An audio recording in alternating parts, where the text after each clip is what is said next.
Hey, good morning. I wanted to give everyone an update. Everyone that's on this list of having supported us at one time or another or continually, something that I needed to be doing from the very start on a regular basis. But anyway, so we have a 17-acre goat farm now, and this was Pastor Moose's land that it was given to him by his father, where he grew up in a region called Amalatar. It's about 2 hours from Lyra, where the church is.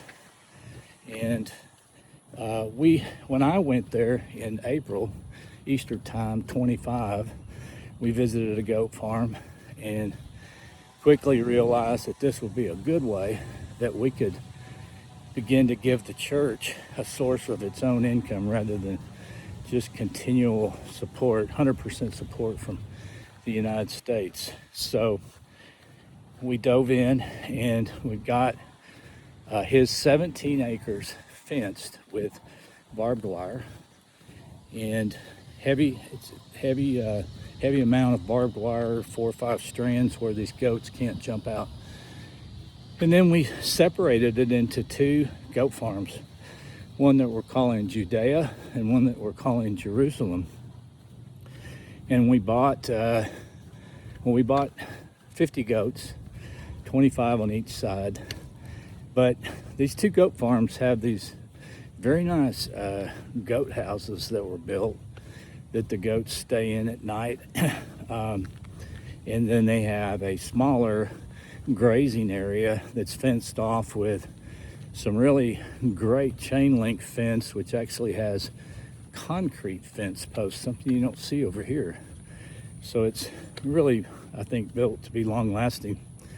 So we have 3 baby goats just within a month. But the idea behind this is to get their herd up to 700, sort of a target goal, which is probably going to take 2 or 3 years. We're not sure about that.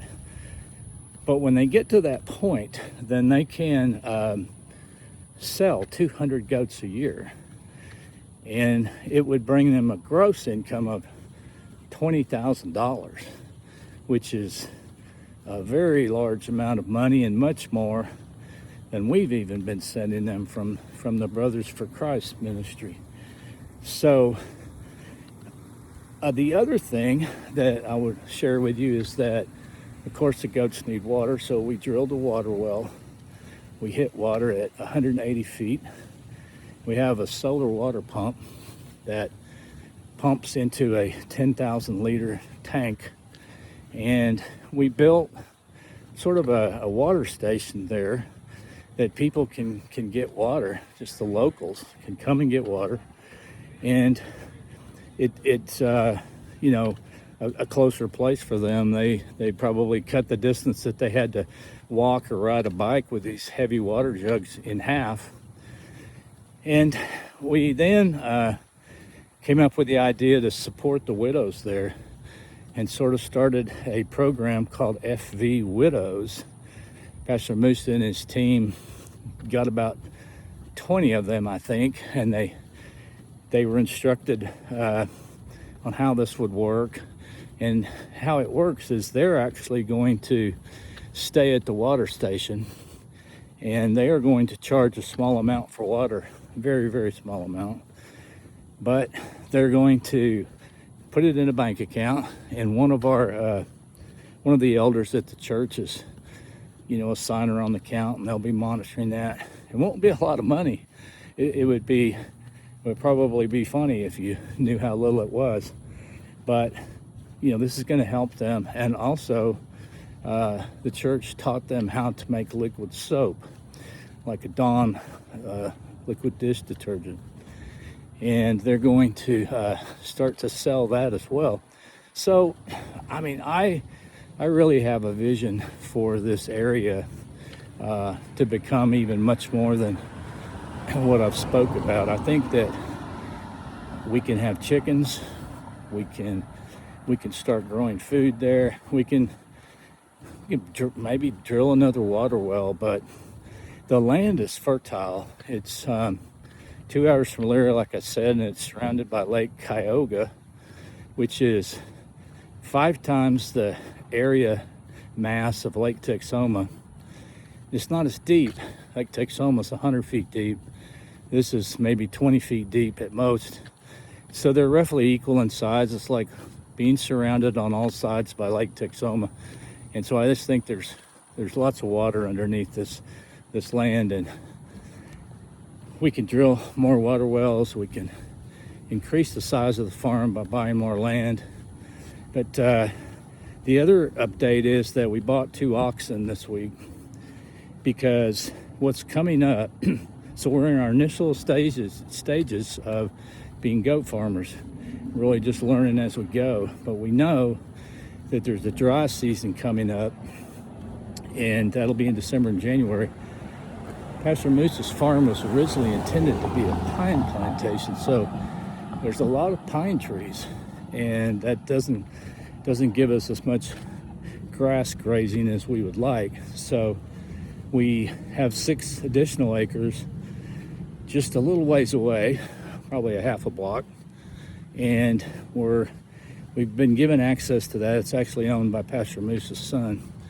We bought the 2 oxen, and we hired a guy, and he's plowing as we speak to get this land plowed, and we will be planting elephant grass, which I think grows 2 to 3 feet tall, but it just grows crazy and very abundantly.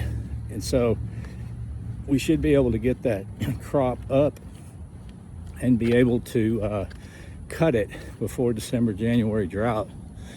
Cut it and run it through a shredding machine into a finer kind of goat meal, and then that can be stored. So that's what we're doing, and it's going quite well. We've got security cameras around, 12 of them, so we can actually see inside the goat houses. We can see where they're grazing. It's great.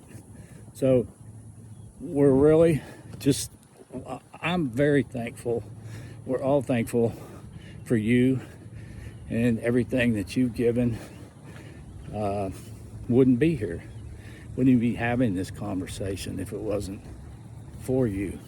And we just want to encourage you to continue giving if you can, because the next year or two is going to be real pivotal in really changing this ministry's ability over there in Uganda, for them to have their own source of income and then begin to even grow. So we're trying to teach them how to do that, and we appreciate your support, and we thank you. God bless.